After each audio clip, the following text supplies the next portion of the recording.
Hey everyone, I'm back with another House of the Dragon video.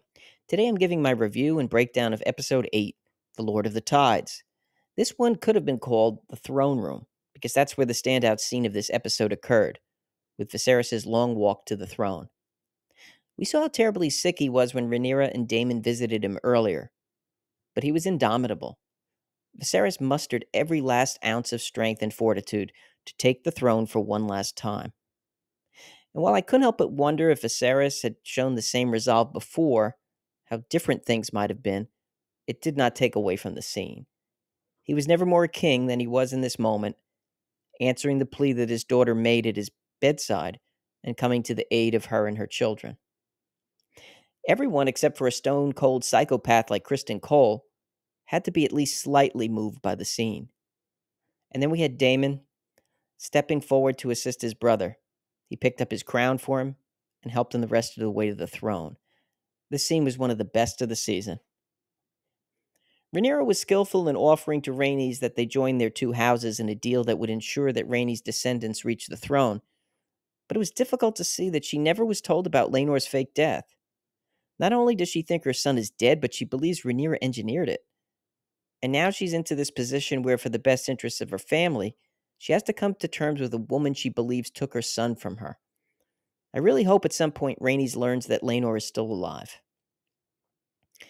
After calling the heir to the throne a whore and her children bastards, the stupidest member of House Valerion got to keep his tongue, but we learned too that Valyrian steel makes a very nice, swift, clean cut.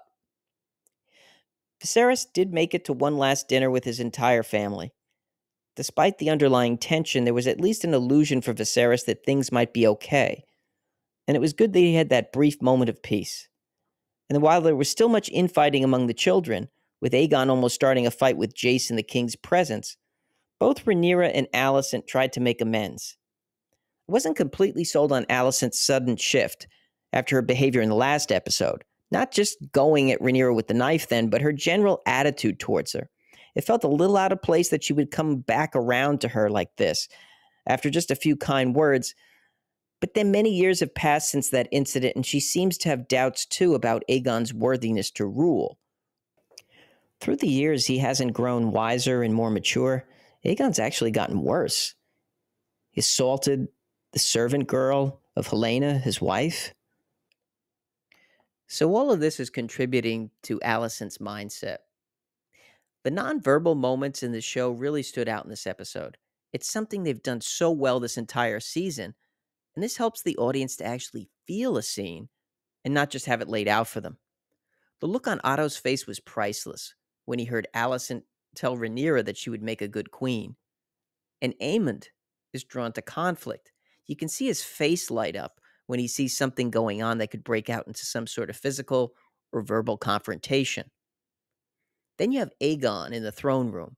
He showed real joy when he learned that Viserys reaffirmed Rhaenyra's children. He doesn't want to be king. He just wants to continue drinking and being depraved. He has zero interest in ruling. And while Rhaenyra is more ready to rule, you can see she has a bit of reluctance herself. When she is at Viserys' bed, she asks him if he truly believes in Aegon's prophecy. It's as if that duty is the only thing at this point which is really keeping her obligated to take the throne.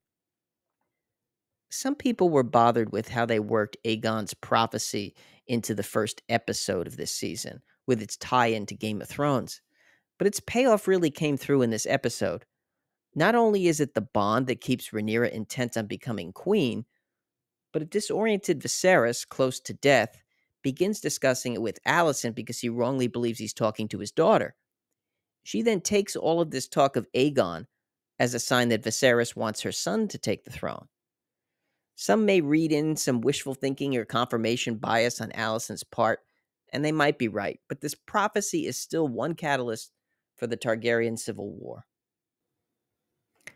And like so many wars throughout history, the writers of the show have done a great job of displaying turning points that could have averted the catastrophe that came.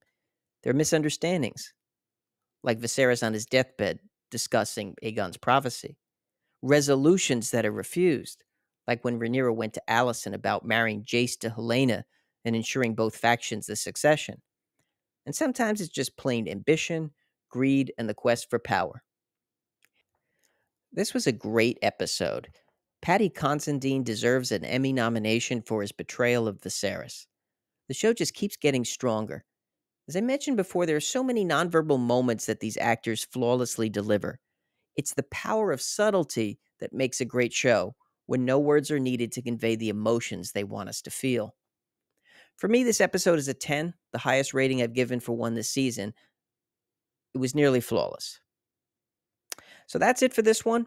If you enjoyed the video, hit the like button. If you're interested in more House of the Dragon content, listen to Caraxes and subscribe. I want to thank everyone for watching, and I'll see you in the next video.